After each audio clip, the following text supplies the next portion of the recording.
Uroš Rajaković is joining me from Belgrade, Serbia, where he's a psychologist, psychotherapist, and clinical supervisor. Uroš works with individuals and couples on a wide variety of issues, including grief and loss, trauma, chronic illnesses, premarital support, as well as relationship and marriage challenges. He works online in short-term and long-term counseling. Thank you so much for joining me today, Uroš. I'm really looking forward to a discussion on resolving relationship issues using logosynthesis. Thank you. Thank you, Cathy. I'm looking forward. Good. So to start, can you describe how you were introduced to logosynthesis and what made you curious to learn this model? Yes. So I believe that actually logosynthesis has found me. Before I believed that was a matter of chance, like that I was lucky, but after it, through logosynthesis, I learned that there is no such a thing as luck or that something is happening without any reason. There is always a reason. Tina brought a logosynthesis to Serbia. Tina Bončina, she is a Slovenian therapist, and she was basically ambassador for logosynthesis for my country. She introduced that for our psychotherapy community or national conference for psychotherapy. And in that agenda in 2014, I noticed her workshop, and I wasn't sure what was it. Yes. So it sounds familiar. It sounds as logotherapy. Then I found out it isn't logotherapy. It's even better, and that was my first surprise with logosynthesis. She did the demo, and immediately something was different in me after that demo. And after it, so next year, she welcomed Willem Lemmers in Slovenia, and I was there together with Sandy, and those were our first steps in logosynthesis. We did basics there, and so rest is the history. And you have just been certified as a practitioner in logosynthesis as well, right? Yes. I'm trying to use to that new subtitle. Awesome. Yeah, and Tina is doing wonderful work in your area and also internationally on training individuals in the model, and does great work. So it's good to hear from a person's experience. I'm curious to explore your work. So you work as a psychotherapist and deal with a lot of individuals and couples going through challenges. Can you maybe describe some of the common relationship challenges where you find logosynthesis particularly effective? First of all, my experience with working with couples is that they have difficulties to hear and see each other. There is a lot of blocks between of them, like Chinese walls. They cannot clearly see who is behind or in front of them, and that is first.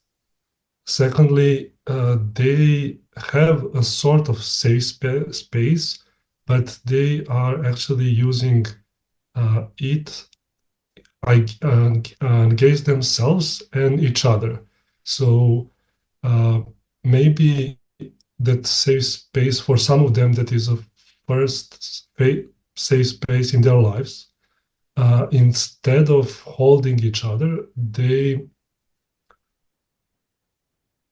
just fighting with each other with bringing their old traumas, and at that point they are not aware what are they doing there.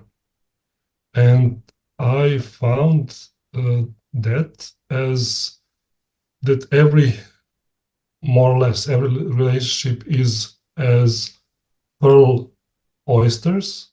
So they are hiding their relationship in shell, and Nice. they are not, in many cases, they are not ready, at least even to open. Uh, when they come to therapy, we assume that they will be ready to open their shells. After that, we can see what is underneath. Uh, it can be that there is a perfect pearl, but usually it isn't.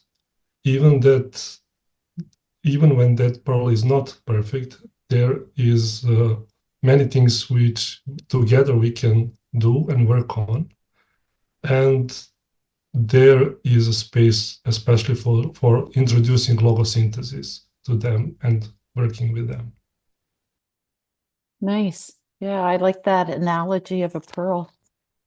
So over the years, when I talk about my work, people are often curious just to try logosynthesis. So then I ask them, I said, well, think of something that bothers you. And it's not uncommon for it to be their partner that is the source of their challenges. So I used to be surprised with how relationship issues fell away just with one session of logosynthesis, but I'm not anymore. And last week, someone said to me, you know, Cathy, those sentences you gave me about 10 months ago, she said, I think they really changed my relationship. And we were talking about it the other day, she said. And it used to be when my husband was sick, I used to think, you know, come on, get over it, get on with things. And now I'm much more empathetic and caring. So I know that the challenges that you deal with in counseling can be much more serious and complex. Can you maybe offer an example of when you might have been surprised at the effectiveness of working with logosynthesis on a relationship issue? It's still fresh in my memory, uh, those first steps in logosynthesis. So it was in early days, in 2015, I had a client. I worked with her for quite a time, and we made much improvements in her life and daily life. And finally, at that moment, she came to me after a recent breakup, and that happened before that was happening because her partner had an affair. So even harder than usual. And she was sitting in front of me. We were talking, and I asked her to imagine and to tell me more about what will it be like if she imagine her ex-boyfriend in that room. And she starts to explaining, and she had so many details. um, First, my idea was like it was a hologram, and she continued, and actually, like he was there with us, literally. He was standing there, he was looking in her direction, he was smoking a cigarette, um, he was in gray pants and white shirt, and something or some energy obviously was there, uh, at least for her. And I was witness of that event. Um, I asked her to identify level of distress. It was pretty high, 8 or 9.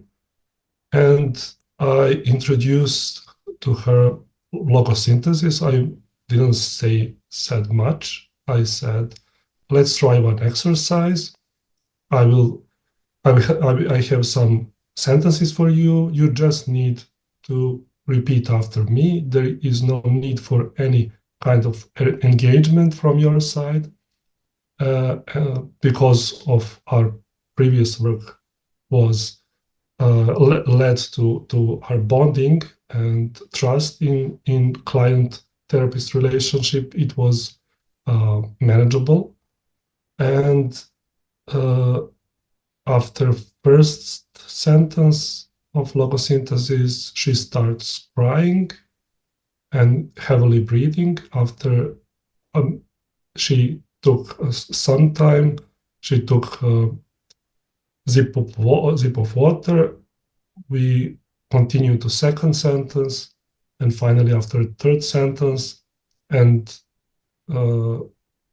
processing third sentence, she was relieved, and her level of distress was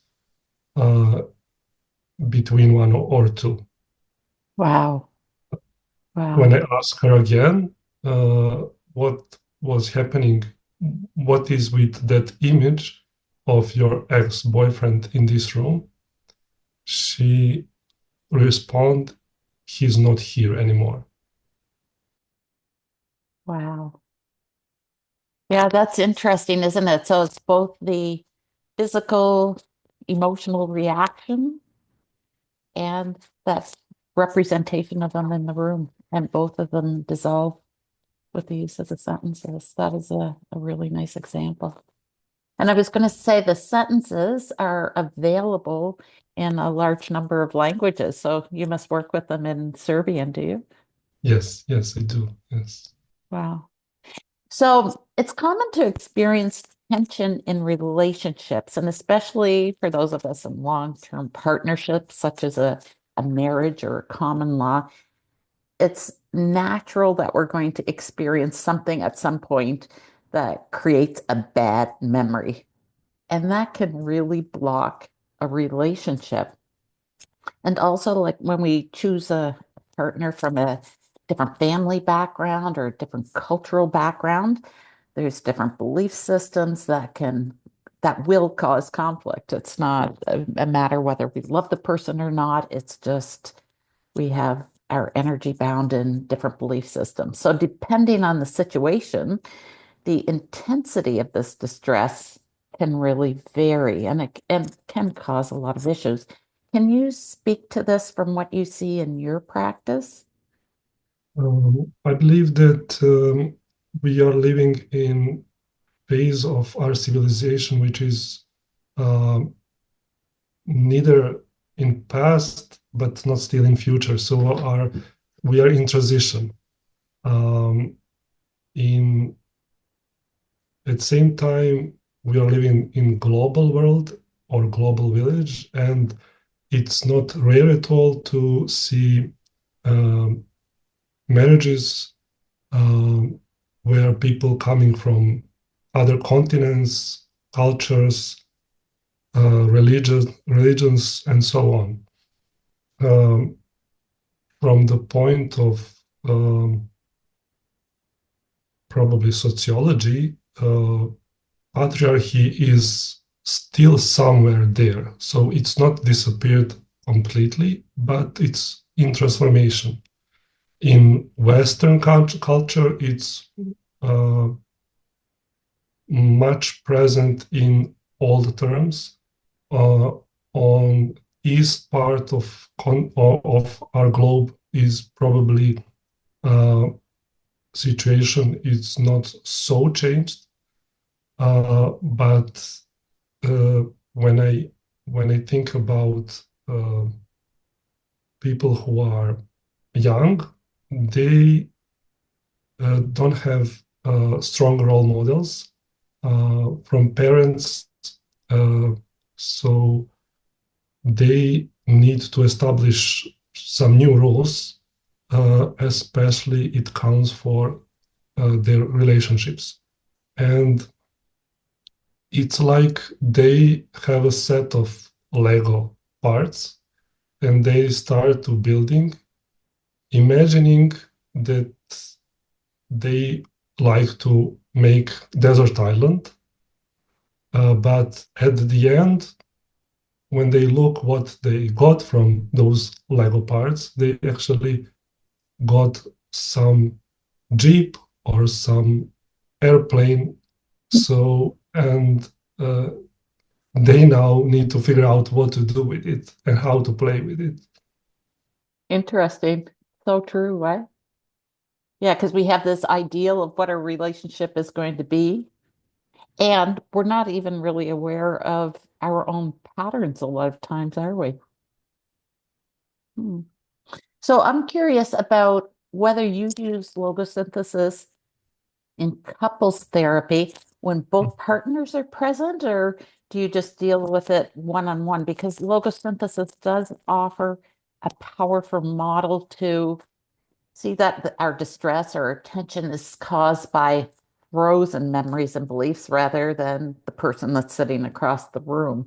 And but still, it can be quite intense. So it's one thing to hold space, like you just spoke to earlier, to have a good trusting relationship with one individual, but it can be more challenging when you're dealing with two people, especially if those two people aren't getting along and they're perceiving that the other person is the issue. So, what thoughts and experiences do you have with this? Like any examples? What I found in logosynthesis is that logosynthesis always gives more than some can expect. And starting from there, I wanted to even to expand that. Um, so from my great experience working with individuals, I wanted to expand to couples therapy and even group therapy. And I did it without any uh, uh, obstacles or second thoughts. Um, when I introduced the logosynthesis to couple, I took it as how we usually do in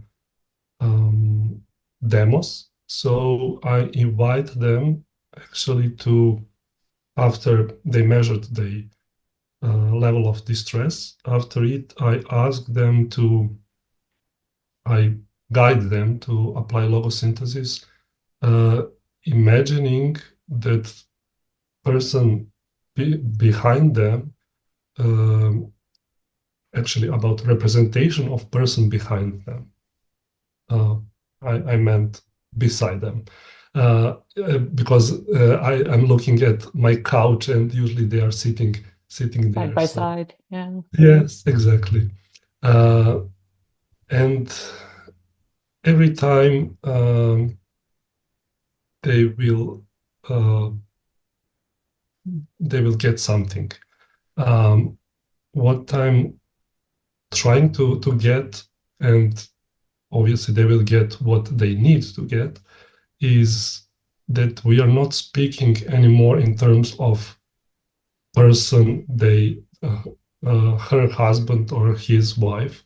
We are talking about representation of person, and what I especially like in the last years when we added and everything it represents, it's even deeper and Yeah. stronger. And only thing which I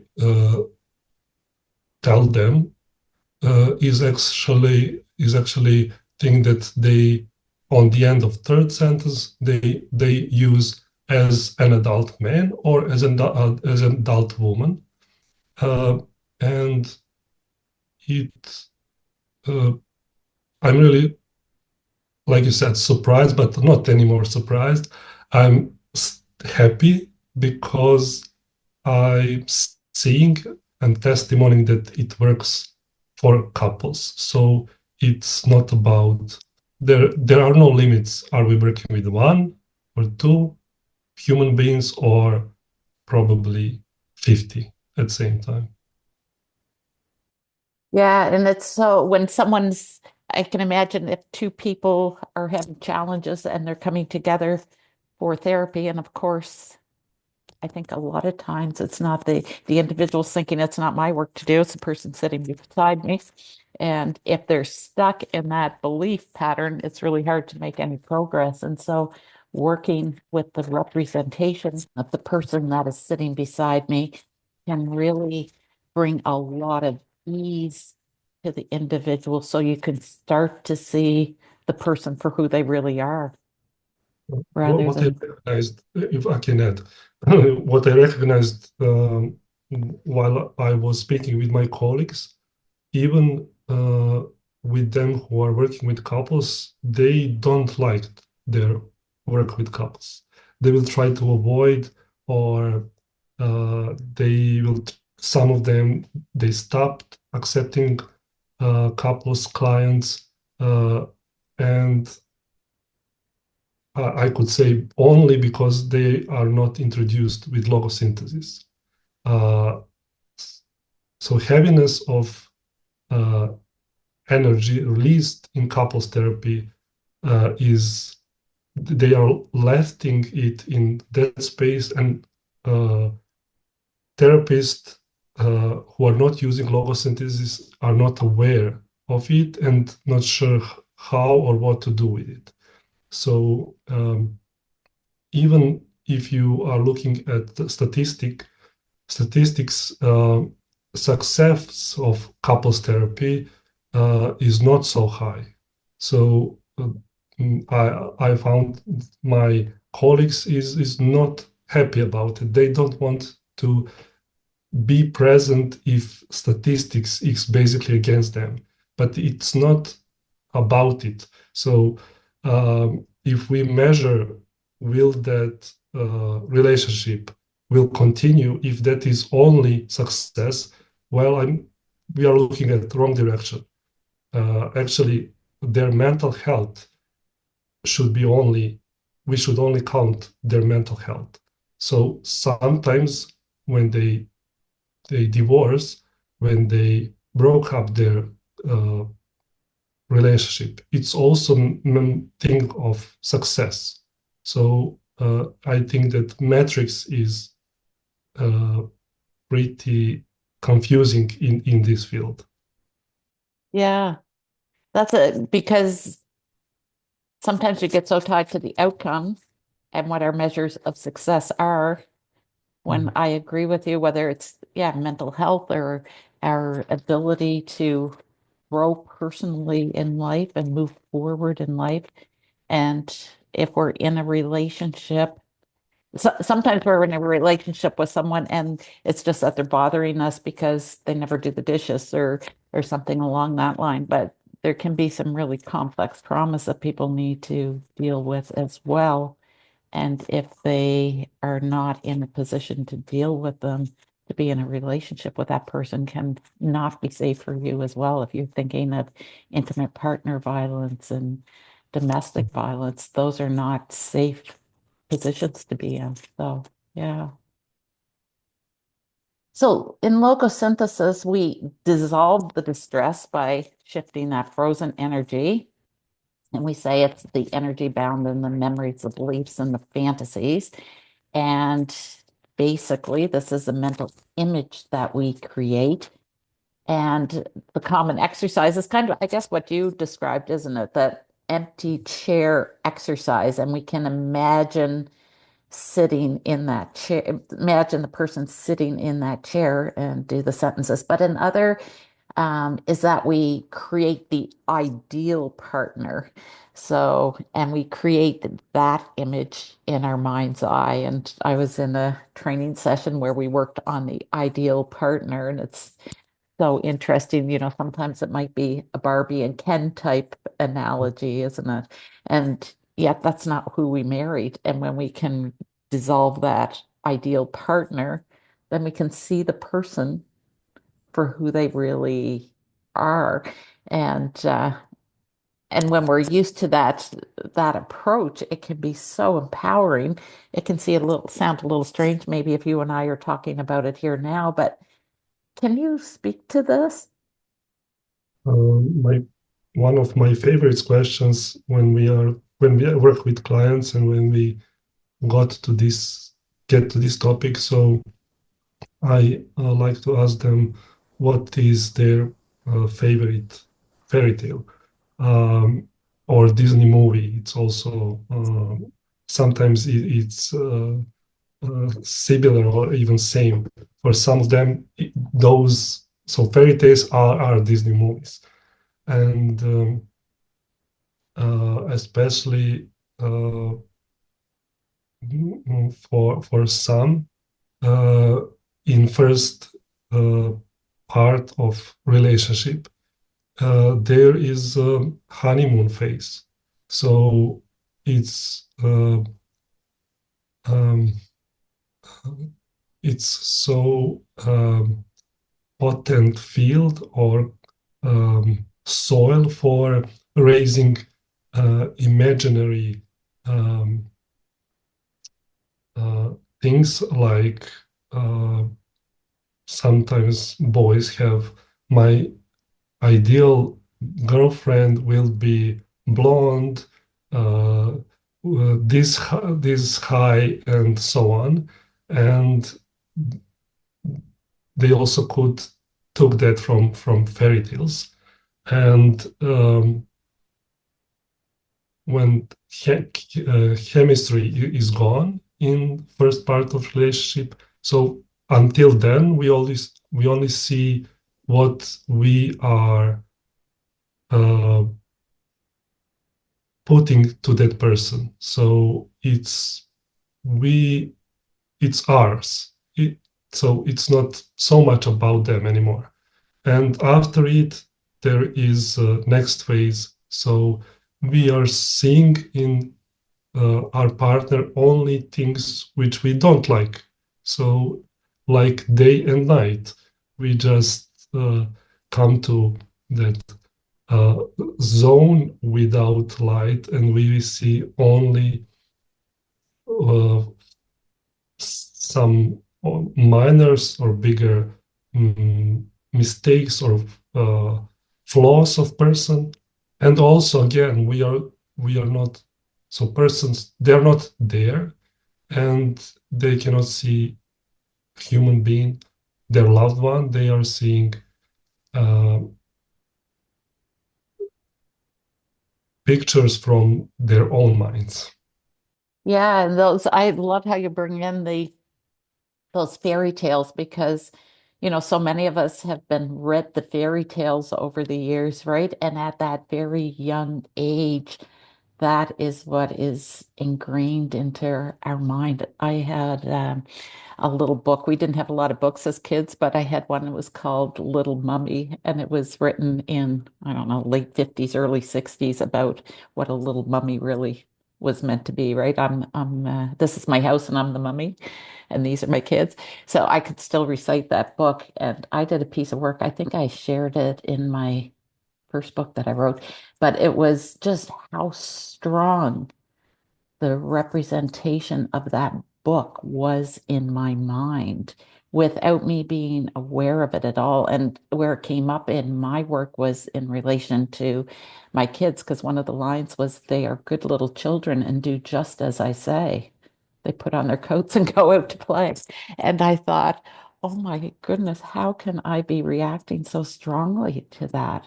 And then you start to think of the fairy tales, and it's Prince Charming or Cinderella, but it's also the wicked stepmother and how in-laws can play a role in a relationship and block the relationship as well.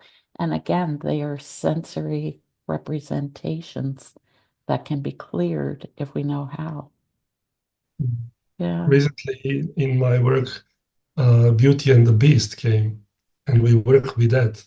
We put it in sentences, and it was brilliant work. Yeah. Wow. Wow. Yeah, and then you start to look at how the fairy tales have changed over the years for my daughters. The princesses were in Frozen and in Moana and much more empowered than back when I was growing up. So it's interesting to see how it shifts with the culture and the times as well. Very much. Yeah. So we talked a little bit about the impact of intimate partner violence, and I bring it up. I know here just in the news in my province in Nova Scotia, they were saying there were 6 deaths related to intimate partner violence since December, I think. So, like in the past 2 months. And it is such a crisis.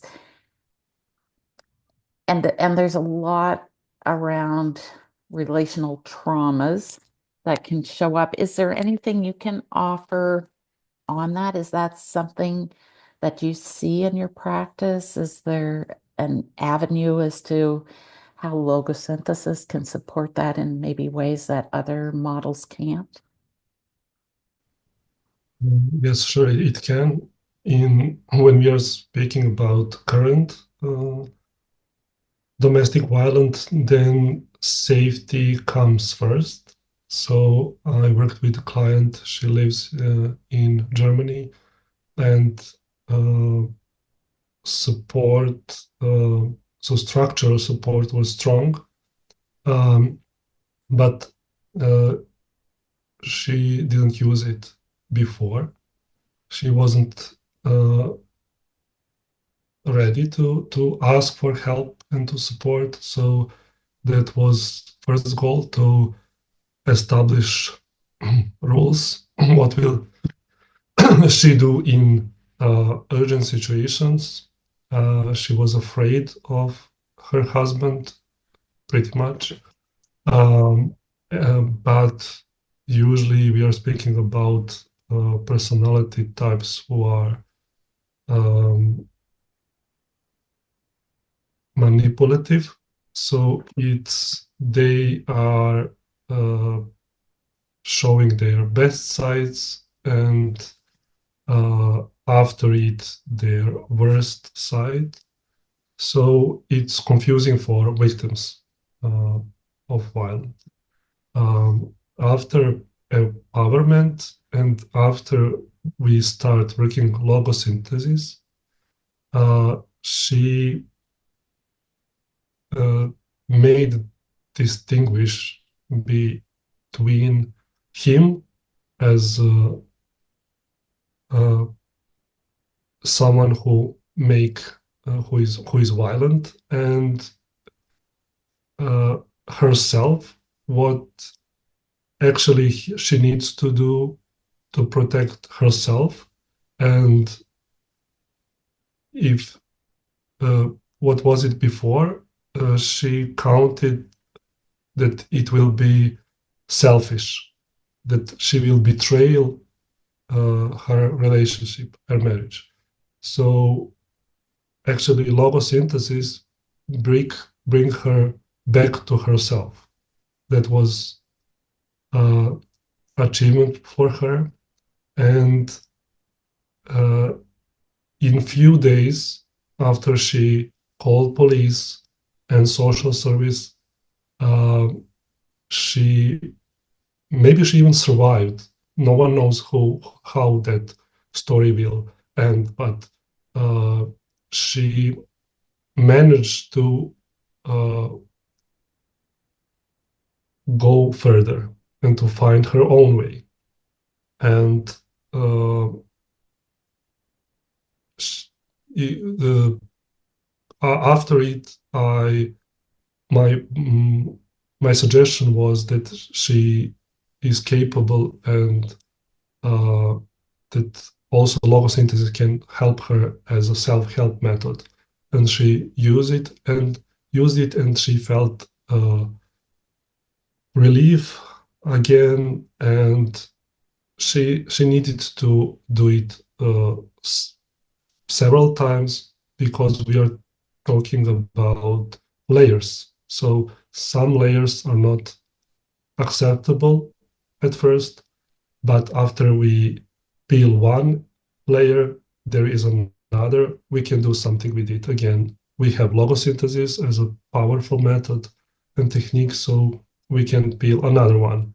And what is good in this method, because we are not dealing with uh, layers who can uh, actually do something against ourselves. On contrary, we are going deeper, and those are harder levels, but still we can experience that we feel safer and safer. And I believe that is unique example. I couldn't find it anywhere else. Yeah, and I think as you speak, it's like that's relevant for each one of us, whether we are experiencing violence or whether we're in our everyday life. This work is, to me, very much about healthy lifestyle practices. It's about empowering ourselves, and it is very much layer by layer. And, depending what we want to achieve in our life, and we can work with the layers, and some we can do on our own, and some we do with a guide, and it's all a matter of unfolding. And when you were speaking about this person, I was remembering dealing with someone that was really unsafe in a violent situation. And we were using logosynthesis, and what came up for her, because she knew she had to leave this person and it wasn't safe. And so I assumed, she would have this fear of the person coming after her or something. And what came up was the worry about what was going to happen to them. And it wasn't about her. It was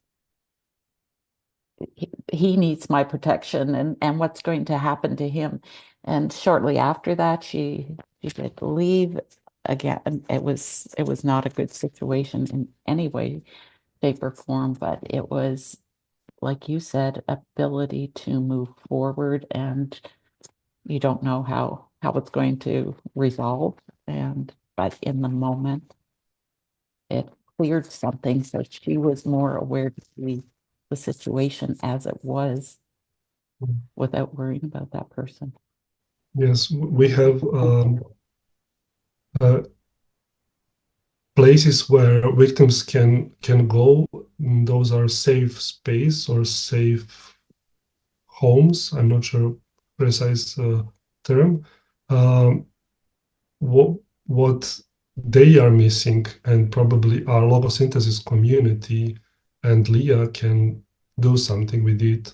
Uh, so those are spots where logosynthesis needs to be established. So when we are speaking, we can speak about uh, uh, psychology, first help psychology in urgent situations. So it's about it, but logosynthesis is needed there. So because it's not aggressive, because you're not uh, triggering anyone, and you are not um, digging all traumas. So you know, with some other methods, you will easily try to dig deeper, and by doing that, you are in danger of um uh, to in that sense. So person is already uh, hurt, and they don't need this approach. I mean that approach. But by with logosynthesis, they are protected. They are in safe zone, and they can do logosynthesis without re-traumatization. Yeah, and I think in those situations as well, because it can be very activating for the counselors or the support team, the people that are there, because they're such dangerous situations. I think it's not only for the what we would say the victim or the person that's in Mhm. that situation, but also for the people caring and supporting for that individual. Yes. So professionals who are working in supporting others are facing traumas. So, and it's special term for that. It's called vicarious trauma. So, trauma of someone who is helping others in trauma, and it's uh, it's known but not well known. And again, logosynthesis has much to say here and to support people who are supporting others. If they, uh, well-known analogy, when if they don't don't take masks in airplane to themselves, what will happen to children? So they will stay unprotected. Right. Yeah. So when I was thinking about the wording of the title in this podcast, and again, we'll see what I put up there for a title, but I find myself thinking about the nuances of working in this area. So we talk about healing or dissolving or letting go or releasing or transforming, maybe mending. And I'm sure in Serbian there's a lot of words, but one that I know, one word in the logosynthesis community that many people come and are attracted to logosynthesis for is the word healing. And yet, this can spark a lot of denial or resistance for people like, I don't need to heal, there's nothing wrong with me, or it's not safe, or there's a lot of energy bound in that word. So what's your experience with this, and how do you approach it? So far, we have in Serbian we have one Willem's book translated, um, and it's a self-help book, probably his one of his first books. And I noticed that some of even my colleagues have doubts about that. So if I speak with professionals, they don't like term self-help and they will just avoid it. And for some people, there is also some mistrust about self-help and some new words. Okay, again, someone invented some word, they want to get money from it, and so on. But I believe that this is a different kind. Um, Here in my country, and I have two examples working with clients. Um,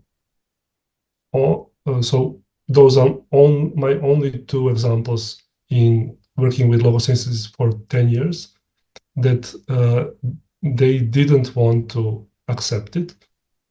With one, I started and uh, that person stopped almost at the end and said clearly, I don't want to go with it.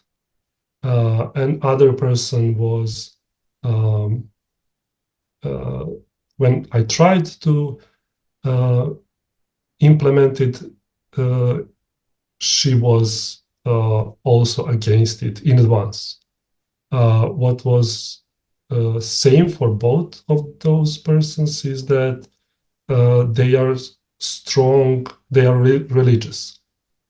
So if so, what I get from those two examples that when people uh, are not sure about what logosynthesis is, of if they have some doubts of or if they assume that that something some new approach can be against their own beliefs, religion beliefs in this case, it can it will not work for them or anything somehow else. So, but uh, if clients, mm, so when someone tries logosynthesis, um, and those positive examples present to other human being, they are more keen to try it and they will accept it. So um, it has a positive impact when it's recommended mouth to mouth. Mhm. So and there and finally in last few years, I got